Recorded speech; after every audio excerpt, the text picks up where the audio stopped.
This is Tycoon TV Sports News and Vlog at ang inyong mapapanood ay ang palarong pambansa 2024 na ginanap sa Cebu City. At sa puntong ito, tatalakayin natin ang rules of the game at ang mga fighting techniques na ginamit ng mga atletang lumaro. Laban sa pagitan ng Cordillera Pula, Region 4A, Pughaw. Kaya manlalaro, lapit,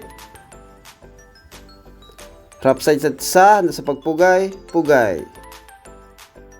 Taga-oras, taga-hatol, unang labanan, handa, laban.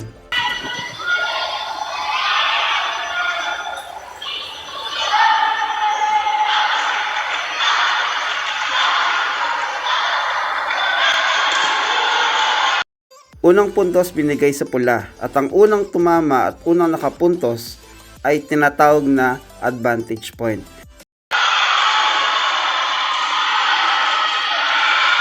First point awarded to Red.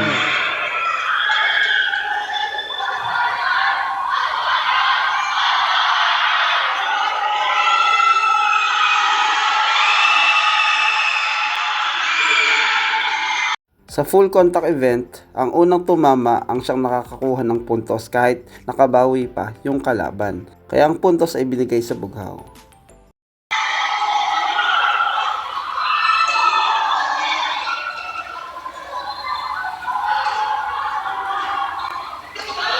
Pangalawang puntos na ng bughaw. At ang advantage point ay nagagamit lamang kung sakaling nagtabla sila at naubos na ang oras.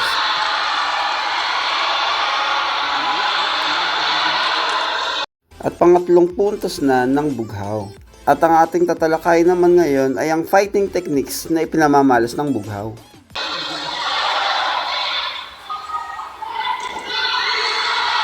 Pang-apat na puntos na ng bughaw at ang teknik na ginagamit niya ay yung kanyang bilis ng pagpalo at footworks niya. Ang tawag doon ay launch.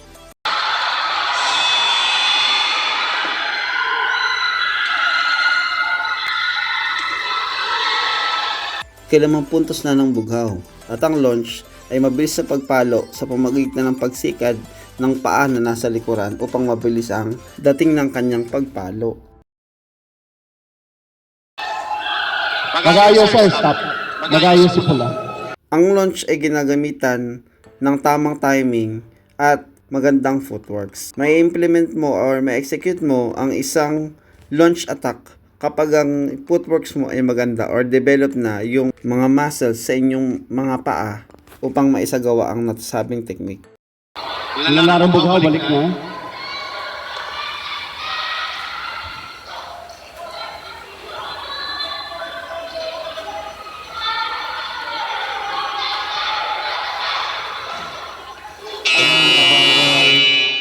Kaya ang winner sa round 1 by virtue of points ay ang bughaw. Official score 5-1. 5 ang bughaw, 1 ang pula. Kaya second round, tingnan natin kung may pamalas pa uli ng bughaw ang kanyang technique or mabasa na ng manlalarong pula. Taga-oras, taga-hatol, kalawang labanan. Handa, laban.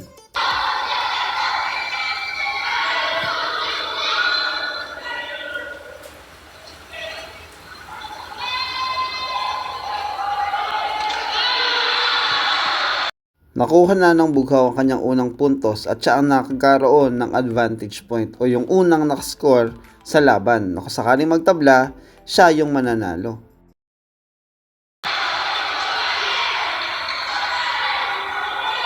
Puntos bughaw. Unang puntos. Advantage point. Blue.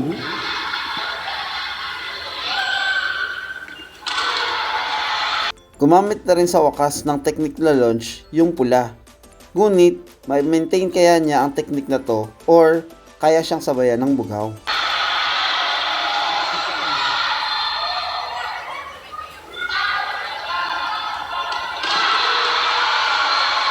Kalawang puntos na ng pula at mukhang kaya na niyang makipagsabayan at tapatan ang manlalarong bughaw. Tingnan natin kung maipagpatuloy niya pa ang style na ito.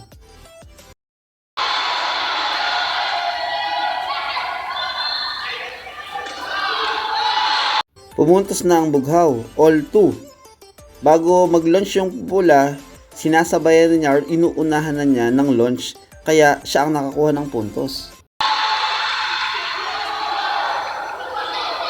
Pag-aayos sa manlalarong pula, talikod, bughaw. Alam na ng manlalarong bughaw paano niya kukontrahin ang launch ng pula.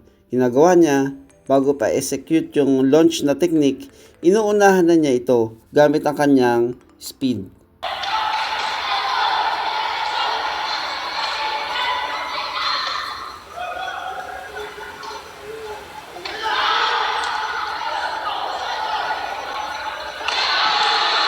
O, di ba? Pangatlong puntos na ng bughaw.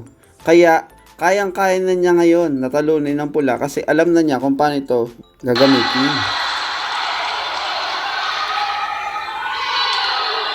Nakapuntos uli ang bughaw. Kahit nagbago ng technique ang pula, gumamit naman ang bughaw ng fake launch or pumeke muna bago nag-launch, kaya niya na ito napuntusan.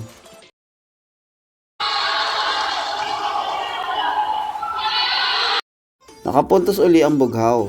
At yung pangalawang technique na sinasabi ko, yung fake launch or peke muna bago mag-launch, magandang technique din yun.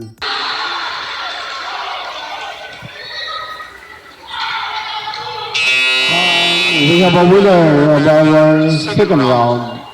Sa labanang ito, panalo ang bughaw. Maraming salamat sa inyong panonood. Sana marami kayong natutunan dito sa aking video. Till next time.